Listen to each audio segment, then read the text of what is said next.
Let's see another example of curve sketching. And again, here's the process I'm going to try to follow.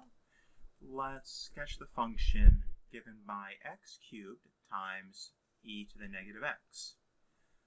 We can quickly see that the domain of this function is all reals. There will be an x-intercept and y-intercept also at the origin.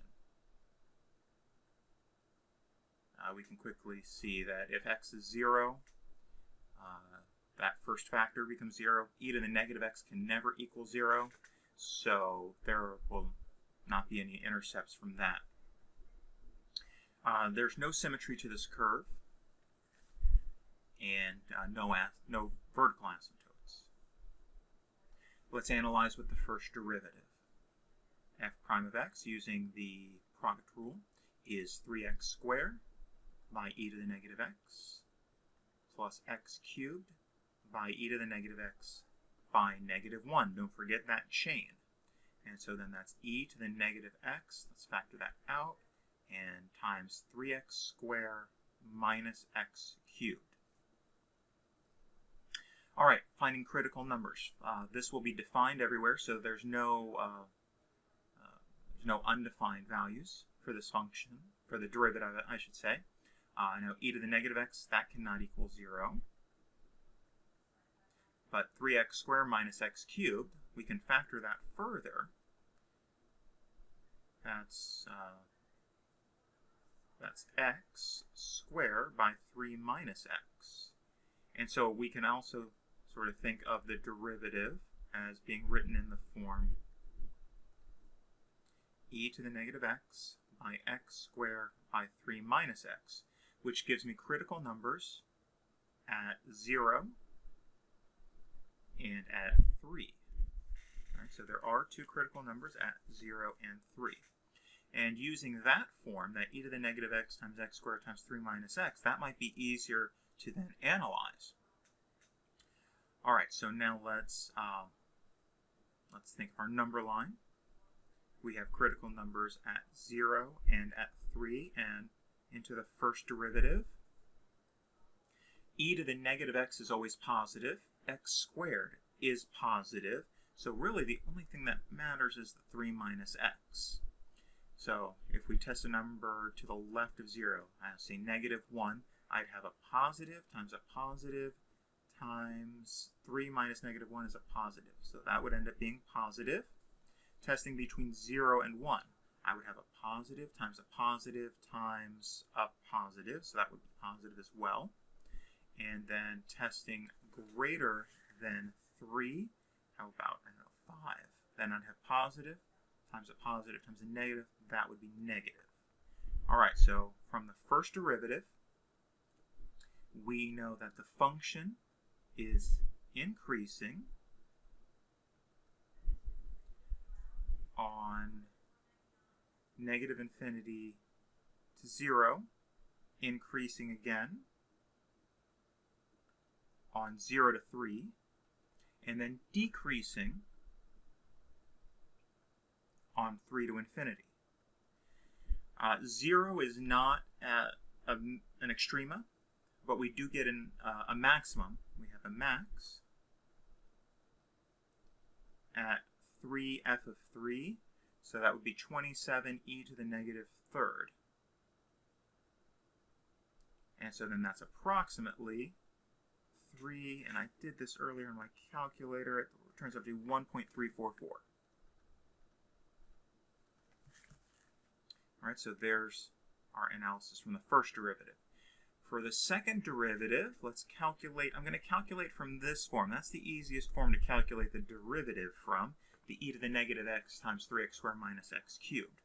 So then my second derivative, using the product rule and chain rules, I'd have e to the negative x times negative 1 by 3x squared minus x cubed plus e to the negative x times 6x minus 3x squared. So simplifying that, I'd have e to the negative x times, let's see, I'd have a positive x cubed, a minus 3x squared, another minus 3x squared, and then a plus 6x.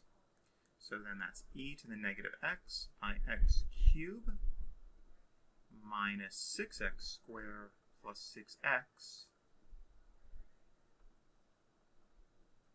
And so then that's e to the negative x.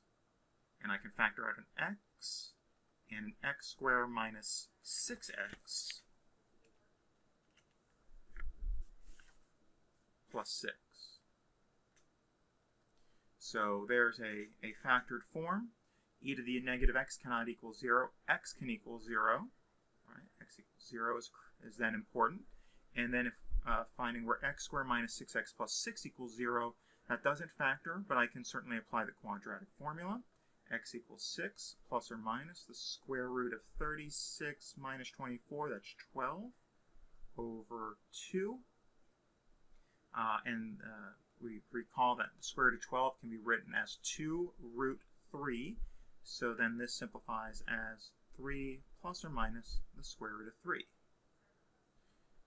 All right, so I have 3 important numbers for the second derivative, and let's analyze our number line using the second derivative. 3 minus the square root of 3, that's 3 minus 1.7, that's about 1.3 roughly. So here's 0, here's 3 minus the square root of 3, and here's 3 plus the square root of 3.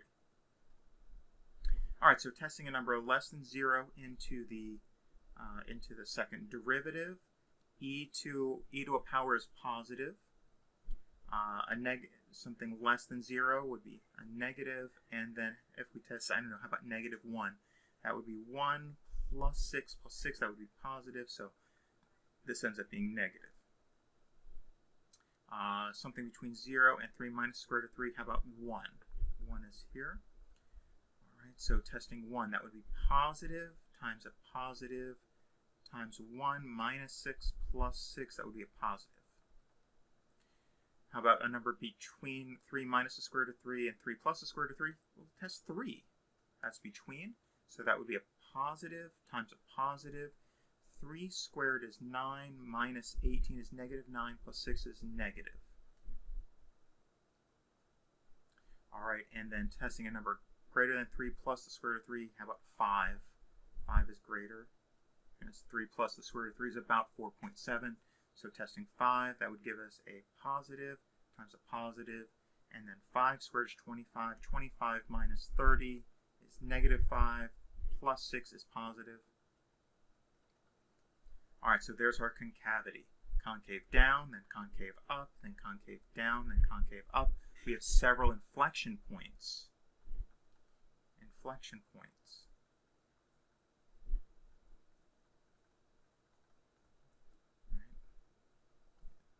3 inflection points. One at the origin, right, if x is 0. At 3 minus the square root of 3. And substituting that into the function, and I did that earlier. I'm not going to show that. 3 minus the square root of 3, it ends up being 0.574 approximately is the output. And then at 3 plus the square root of 3. And I substitute that into the function, and that ends up being about 0.433.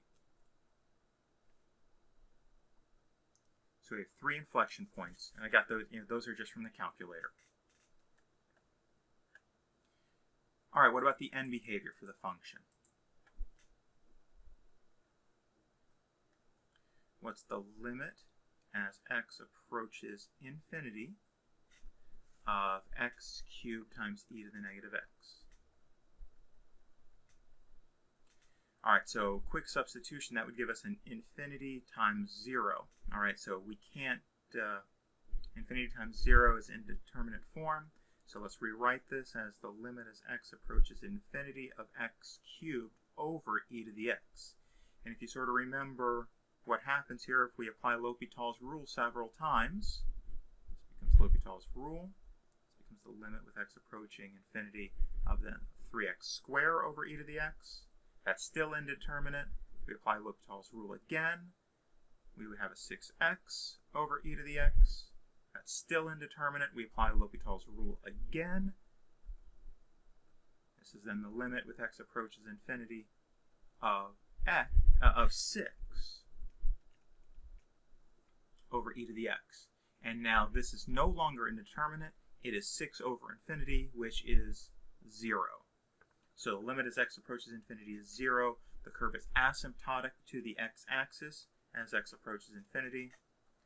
What about as x approaches negative infinity? Then of x cubed times e to the negative x. All right, so as x approaches negative infinity, x cubed would be in negative infinity. And e to the negative x, that would be e to the infinity, which is infinity, and so this would be a negative infinity.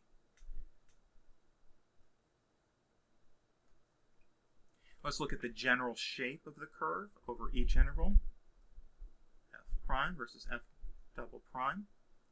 And we had several important numbers. We had 0 was important. We had 3 minus the square root of 3, that was important. We had 3. That was important. And we had 3 plus the square root of 3.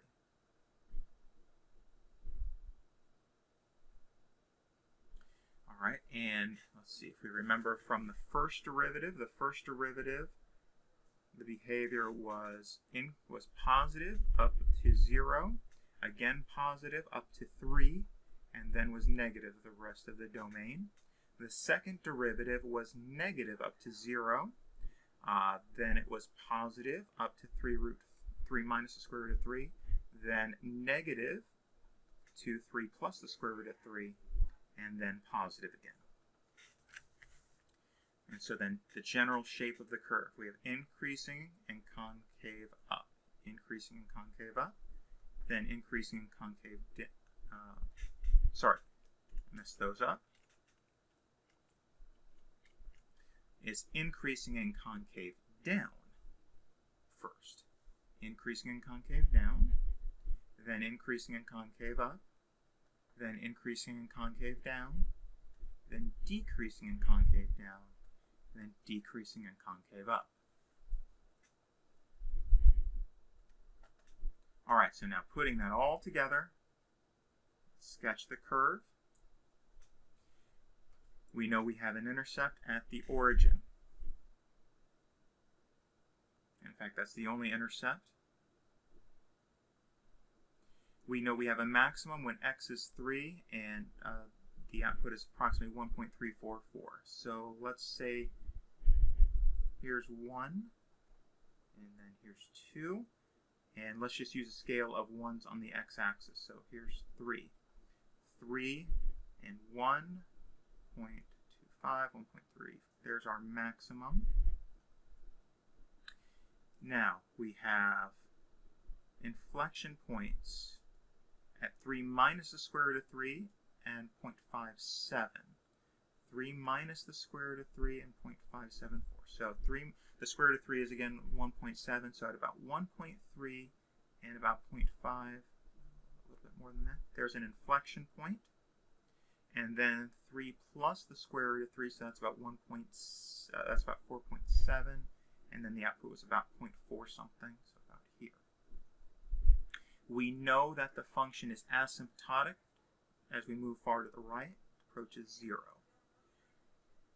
All right, and then fitting the general shape, remember it's increasing and concave down, then increasing and concave up, increasing concave down, decreasing concave down, decreasing concave up. Right, so the general shape of the curve, increasing concave down, increasing concave up, increasing concave down, decreasing concave down, decreasing concave up, and asymptotic. And doing not a very good job of drawing these last couple pieces here. Let me see if I can do a little bit better with that.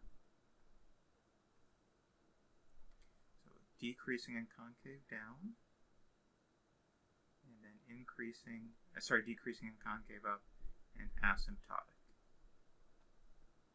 And so there's a rough sketch of the function. X cubed times e to the negative x.